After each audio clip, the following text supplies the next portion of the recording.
دور جدید کے اس دور میں سائنس ایک اور سنگ میل عبور کرنے جا رہی ہے، جس میں سائنسدانوں نے اس کرۂ ارض میں قدرت کی سب سے خوبصورت تخلیق انسان کو بدلنے جا رہے ہیں۔ کیا آپ نے کبھی ایسا سوچا ہے کہ ایک انسان کے سر کو کسی اور انسان کے جسم کے ساتھ منتقل کیا جا سکتا ہے؟ آئیے اس تحقیق پر بات کرتے ہیں۔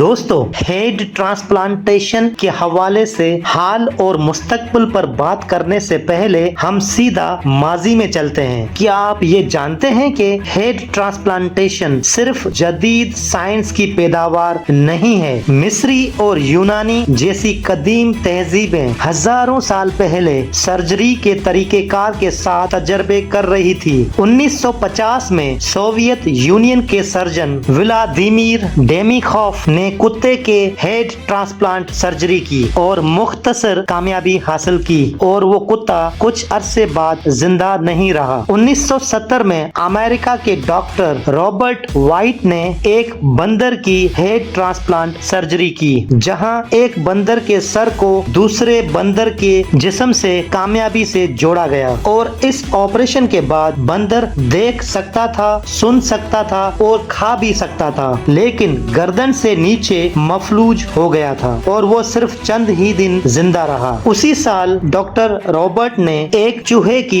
ہیڈ ٹرانسپلانٹ سرجری کامیابی سے کی، لیکن وہ چوہا بھی زیادہ عرصہ زندہ نہیں رہ سکا۔ اب موجودہ دور کی طرف تیزی سے آگے بڑھتے ہیں، اور ہمارا سامنا ایسے دو لوگوں سے ہوتا ہے جنہوں نے خود کو رضاکارانہ طور پر اس پروسیس کے لیے اپنی خدمات انجام دیں۔ ویلری اسپرائڈونوف اور شیاپنگ رین۔ ویلری اسپرائڈونوف ایک روسی کمپیوٹر سائنسدان ہے جس نے دنیا کی پہلی ہیڈ ٹرانسپلانٹ سرجری کے لیے اپنی رضامندی ظاہر کی تھی۔ اس سرجری کی پلاننگ اٹلی کے نیورو سرجن ڈاکٹر سرجیو کیناویرو نے کی تھی۔ یہ اعلان 2015 میں کیا گیا تھا، لیکن بعد میں ویلری اسپرائڈونوف نے اس سرجری کے طریقہ کار اور حفاظت کے تاثیر میں خدشات ظاہر کیے اور سرجری کرانے سے انکار کر دیا۔ ویلری اسپرائڈونوف کے منع کرنے کے بعد ایک چینی شہری جس کا نام شیاپنگ رین ہے، جو خود ایک سرجن ہے، انہوں نے خود کو رضاکارانہ طور پر اس سرجری کے لیے رضامندی ظاہر کی ہے۔ تاہم ابھی تک کسی بھی انسان کی ہیڈ ٹرانسپلانٹیشن نہیں ہوئی ہے۔ میڈیکل سائنس کی حدود کو آگے بڑھانے کے لیے ان کی ہمت اور آمادگی واقعی متاثر کن ہے۔ اگر ایک انسان کی ہیڈ ٹرانسپلانٹیشن سرجری کی جائے تو اس کا پروسیس کیسے ہوگا؟ اس حیرت انگیز سرجری کے لیے 2 مریضوں کو لیا جائے گا، جس میں سے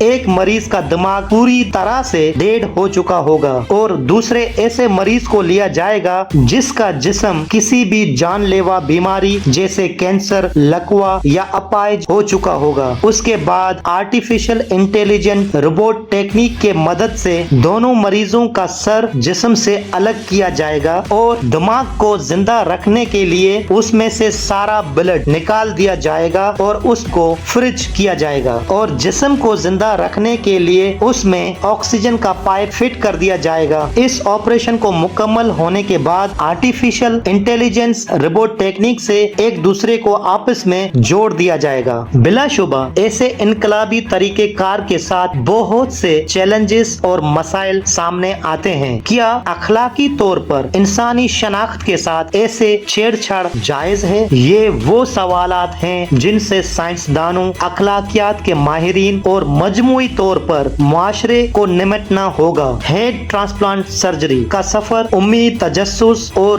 رسک سے بھرا ہوا ہے۔ اگرچہ انسانی سر کو تبدیل کرنے کا خیال سائنس فکشن سے ہٹ کر لگتا ہے، لیکن یہ حقیقت ہے کہ ہم ہر گزرتے دن کے ساتھ اس کے قریب تر